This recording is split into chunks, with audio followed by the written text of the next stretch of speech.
यानी ईरान के परमाणु कार्यक्रम के मुद्दे से अमेरिका पीछे हट चुका है। कहते हैं तारीखें बदलती हैं लेकिन सुपर पावर का मिजाज नहीं बदलता। यह भ्रम अब टूट चुका है। जिस ट्रंप ने पूरी दुनिया के सामने सीना ठोक कर कहा था कि ईरान को किसी भी कीमत पर परमाणु बम बनाने नहीं देंगे, जिस अमेरिका ने परमाणु ठिकानों को तबाह करने के नाम पर मिडिल ईस्ट में जंग छिड़ी थी, वही अमेरिका घुटनों पर आता दिख रहा है। परमाणु कार्यक्रम को छोड़कर अमेरिका ईरान के साथ होर्मुज के मुद्दे पर बात करना चाहता है और यही अमेरिका का सरेंडर है। यानी जिस मिशन के लिए जंग छेड़ी, अमेरिका उसी से पीछे हट रहा है।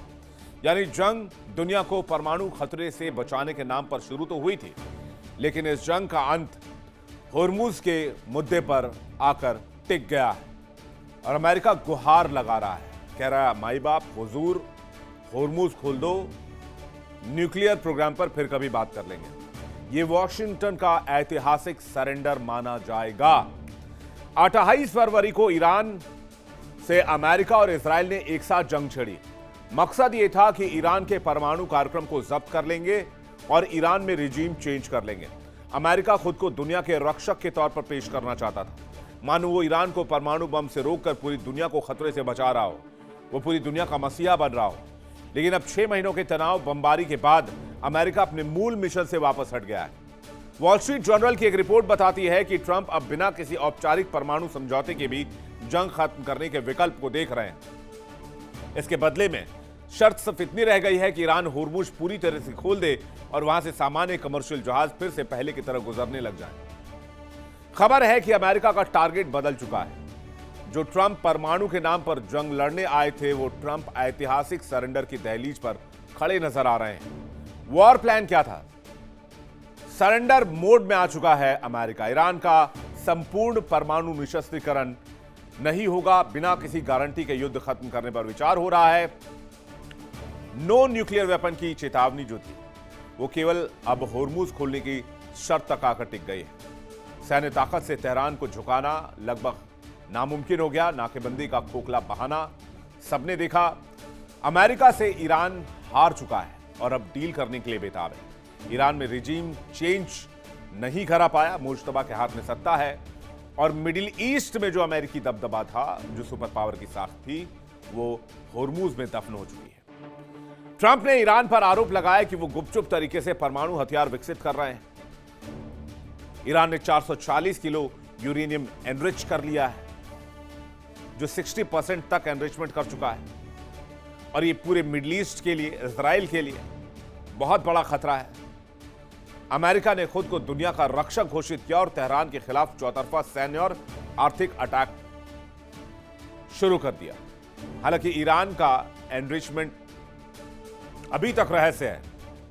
ईरान के पास 2025 में 440 किलो एनरिच्ड यूरेनियम था और इसे खत्म करने के लिए अमेरिका ये ऑपरेशन लेकर पहुंचा। जरा फुल स्क्रीन आपको विजुअल दिखाते हैं किस तरह से 5 महीने से लगातार जद्दोजहद जारी है।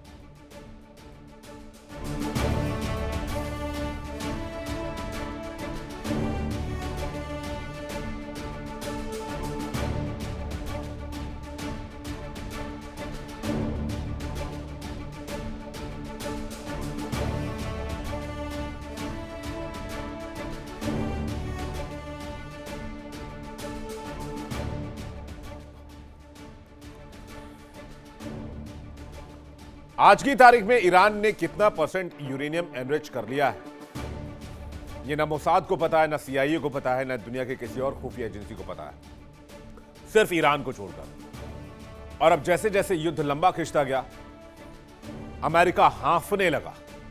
जिस परमाणु समझौते को ट्रंप अपनी प्राथमिक शर्त बताते थे, वो शर्त हवा हो चुकी है। जिस अमेरिका ने कहा था बिना परमाणु गारंटी के कोई बात नहीं होगी, जिस डोनाल्ड ट्रंप ने 2018 के अमेरिका ईरान JCPOA एग्रीमेंट को फाड़कर रद्दी की टोकरी में फेंक दिया, वही अमेरिका कह रहा है कि हुजूर परमाणु समझौते पर कभी और बात कर लेंगे, अभी आप होर्मुज खोल दीजिए। ये कोई रणनीतिक साझेदारी नहीं है, ये खुलेआम सरेंडर है और युद्ध के मैदान से एग्जिट तलाशने की एक भयंकर लाचारी है। अमेरिका आखिर अचानक न्यूक्लियर का मुद्दा छोड़कर होर्मुज पर बात करने के लिए क्यों मजबूर हो गया? क्या अमेरिका दरियादिली दिखा रहा है क्योंकि दुनिया भर में ऑयल क्राइसिस है? नहीं, ये आर्थिक तबाही का खौफ है। ये पेट्रो डॉलर के ऊपर मंडराता संकट है। होर्मुज से जितने भी गल्फ कंट्रीज हैं, उनके तेल और एलएनजी का बड़ा हिस्सा जाता है। होर्मुज पर आवाजाही ठप होने की वजह से यह बड़ा हिस्सा मार्केट से दूर है और इन्हीं गल्फ देशों की बदौलत अमेरिका का पेट्रो डॉलर फलता फूलता है।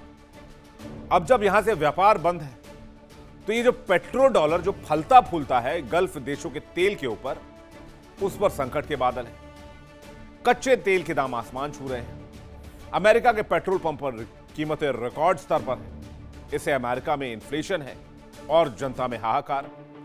अमेरिका में मिड टर्म इलेक्शंस भी सर पर हैं।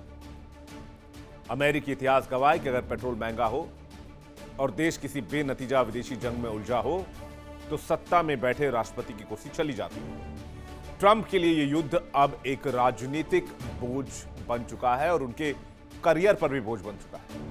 लेकिन अगर अमेरिका को लगता है कि परमाणु मांग ढीली करके वो आसानी से होर्मुज का रास्ता खुलवा लेगा तो शायद ये अमेरिका की गलतफहमी हो सकती है। तेहरान इस रणनीतिक मोड़ का पूरा फायदा उठाने की मूड में है। ईरान ने साफ कहा है कि अगर हमारी बातें नहीं मानी गई तो हम होर्मुज नहीं खोलेंगे और हमारी शर्तें अगर जो नहीं दी हैं वो मान ली गई तब हम जाकर आपको होर्मुज दे देंगे। अब नई शर्तें क्या वो भी देख लीजिए। जंग का पूर्ण और स्थायी अंत, इसके बाद फिर कभी अमेरिका और ईरान में लड़ाई नहीं होगी, ऐसा कोई एग्रीमेंट होना चाहिए। शर्त नंबर 2, अमेरिका अपने नेवल ब्लॉकेड को खत्म करेगा और यहां से सैनिकों की वापसी कराएगा। शर्त नंबर 3, ईरान पर लगे सभी आर्थिक सैंक्शन हटेंगे। शर्त नंबर 4, विदेशों में जितनी संपत्ति फ्रीज है ईरान की सब अमेरिका रिलीज करेगा और युद्ध में जो नुकसान हुआ है उसका पाई पाई चुकाएगा। यह ईरान की शर्त कम और अमेरिका की सरेंडर पॉलिसी ज्यादा नजर आती है। देखना होगा क्या ईरान की शर्तों को अमेरिका मानता है। हालांकि अगर हम ईरान की शर्तों को ध्यान से देखें तो लगभग वही शर्तें हैं जो पहले एमओयू में साइन किए गए थे। देखना होगा अमेरिका इस पर क्या फैसला करता है। हालांकि अभी अमेरिका किसी मुद्दे पर सहमति देने के लिए तैयार नहीं है। हाँ, वो ये कह जरूर रहा है कि आप होर्मुज खोल दीजिए, बाकी चीजें बाद में बैठकर सेटल कर लेंगे, अभी उसकी कोई दरकार नहीं है। प्रायोरिटी है कि होर्मुज खुल जाए। अब सवाल यह कि अमेरिका के हथियार डालने के पीछे की कहानी क्या है। अमेरिका को अपने लक्ष्य से पीछे हटने पर मजबूर करने वाली सबसे बड़ी वजह यह है कि ईरान को हराना कभी आसान रहा ही नहीं, जितना पेंटागन मान के चल रहा था। पेंटागन के जनरल्स ने बार बार डोनाल्ड ट्रंप को यह बात समझाई और यही बात पेंटागन के जनरल्स पहले अमेरिकी राष्ट्रपति को समझाते आ रहे थे। अब बराक ओबामा पूर्व राष्ट्रपति अमेरिका को बेवकूफ तो थे नहीं जिन्होंने ईरान के साथ JCPOA की डील की थी। अमेरिका तब भी हमला कर सकता था, जबरन ईरान से यूरेनियम निकालने की कोशिश कर सकता था, लेकिन बराक ओबामा एक समझदार लीडर माने जाते हैं और उन्होंने समझदारी दिखाई और ईरान के साथ डील की और JCPOA अग्रीमेंट साइन किया कि आपके यूरेनियम पर IAEA नजर रखेगा, इसके बदले में हम आपको कुछ रियायतें देंगे। लेकिन ट्रंप ने गलती कर दी। ट्रंप को लगा कि बराक ओबामा बेवकूफ थे, हमारी इतनी जबरदस्त सेना है, हम ईरान में घुसकर जो चाहे वो करेंगे। लेकिन पिछले 6 महीने में अमेरिका को पता चल गया कि, खास करके डोनाल्ड ट्रंप को पता चल गया कि ईरान किस बला को कहते हैं। अमेरिका को इसी वजह से अपनी जिद छोड़कर पीछे हटने को मजबूर होना पड़ा। पेंटागन ने ईरान को जितना कमजोर समझा था, हकीकत इससे बहुत जुदा थी। अब इस जंग में ईरान की 4 मजबूत ताकत क्या रही, जिसकी वजह से ईरान ने अमेरिका जैसे सुपर पावर को होर्मुज में सरेंडर करवा दिया। दरअसल ईरान के पास भूमिगत मिसाइल साइलोज हैं और ये हजारों किलोमीटर का नेटवर्क है। मैं 2, 4, 10 किलोमीटर के नेटवर्क की बात नहीं कर रहा। जमीन के अंदर 500 फीट नीचे हजारों किलोमीटर का मिसाइल नेटवर्क है। कहते हैं 3, 4 हजार, 5 हजार बैलिस्टिक मिसाइलें रखी हुई हैं होर्मुज में नाकेबंदी की वजह से वैश्विक तेल सप्लाई का सीधा कंट्रोल अब ईरान के पास है। और यही नहीं, गल्फ देशों की गर्दन, इकोनॉमिक बैकबोन को ईरान ने पकड़ रखा है। ईरान के पास ड्रोन का जखीरा भी है, जिसे वो मिडिल ईस्ट में अमेरिकी सैन्य बेसिस को टारगेट कर रहा है। इसके अलावा क्षेत्रीय और प्रॉक्सी नेटवर्क है, जिसे वो एक्सिस ऑफ रेजिस्टेंस कहता है। हिजबुल्लाह, हूती और इराकी लड़ाकों ने अमेरिका के नाक में दम कर रखा है। और यही वजह है कि 6 महीने से संघर्ष करने के बाद अमेरिका को समझ आ गया कि यहां दाल नहीं गलने वाली। अमेरिका को पता है कि अगर वो न्यूक्लियर के मुद्दे पर पीछे हटा और सैन्य एक्शन रोकता है तो संभवतः ईरान होर्मुज पर डील के लिए तैयार हो जाए। इससे दुनिया में जो महंगाई के सिचुएशन बनी हुई है, तेल की जो कीमतें बहुत ज्यादा बढ़ी हुई हैं, उससे बहुत हद तक राहत मिल जाएगी।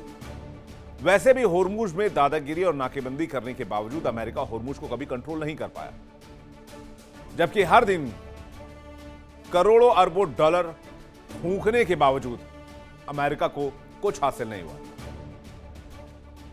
और लास्ट में उसने ओमान को बातचीत का मुख्य जरिया बनाया और होर्मुज के रास्ते को लेकर ओमान और ईरान दोनों को जिम्मेदारी देने की बात कही। लेकिन दबदबा ईरान का है।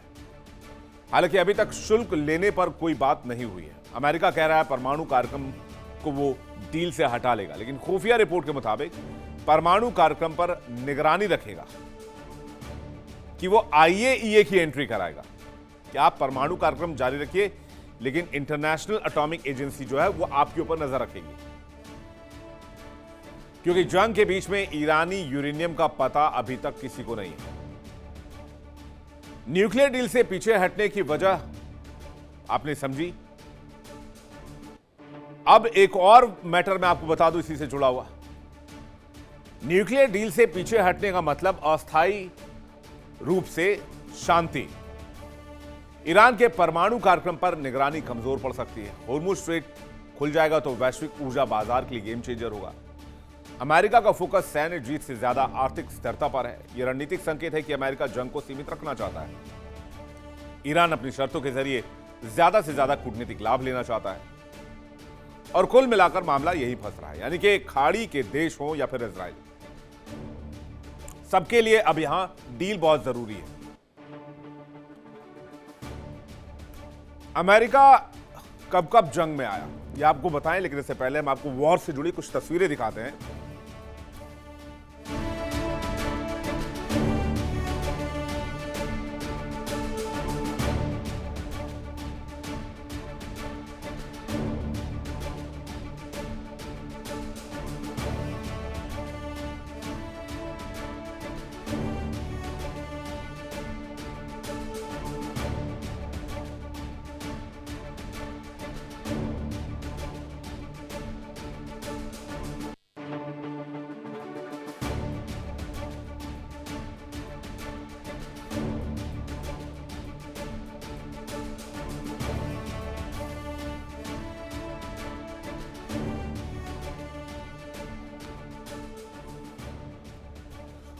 अमेरिका डबल प्रेशर में है। एक तरफ गल्फ देशों का प्रेशर है और दूसरी तरफ ऊर्जा संकट है। हालांकि अमेरिका की आदत रही है, कभी भी उसे कोई भी जंग पूरी नहीं लड़ी। वो अक्सर जंग में जाता है और बाद में वापस लौटता है, चाहे कभी बहुत लंबा वक्त लगा हो, चाहे कभी कम वक्त भी लगा। वियतनाम 1975 साम्यवाद को जड़ से उखाड़ने और दक्षिण पूर्व एशिया को बचाने के लिए जंग की शुरुआत की। काफी साल तक अमेरिका गुरिल्ला युद्ध में फंसा रहा। खरबों डॉलर और हजारों सोल्जर्स गंवाने के बाद अमेरिका को समझ आया। देखिए इंडिया डेली 24/7 अब आपके स्मार्ट टीवी पर। इंडिया डेली मौजूद है सभी डिजिटल प्लेटफॉर्म पर लाइव और लगातार। इंडिया डेली 24/7 हर दिन राष्ट्र को समर्पित।